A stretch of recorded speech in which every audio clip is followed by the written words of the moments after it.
Sir, nakikita niyo po ba na posibleng maging Indonesia ang nangyayari ngayon sa Pilipinas? Yes, of course, kailangan natin gayahin yung mga Indonesia. Kasi ang mga Indonesian, mga warriors people, habang ang mga Pilipino naman, mga keyboard warriors. Kaya huwag na tayo magpakatapang sa comment section. Sumama na kayo dito mamayang 5:32 sa tribe.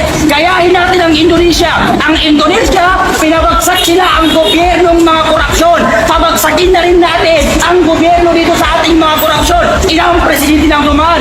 Ang Pilipinas, palit tayo ng palit ng presidente. Pahirap ng pahirap ang mga Pilipino. Sino pa ba ang hinihintay nating presidente na maupo? Sino pa ba ang namumuno sa atin na hindi korupsyon? Kaya labang maaga pa, lumabas na kayo dyan at kayahin natin ang Indonesia. Pabagsakin natin ang gobyernong ito na puno ng korupsyon.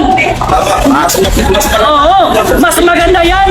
Sunugin natin ang bahay ng mga congressman na yan. Gaya ng ginawa ng mga Indonesia. Hindi ako matatakot kahit mamatay ko ngayon. Hindi ako matatakot na mamatay. Hindi ko pagsisisihan na nagsasalita ako ng katotohanan.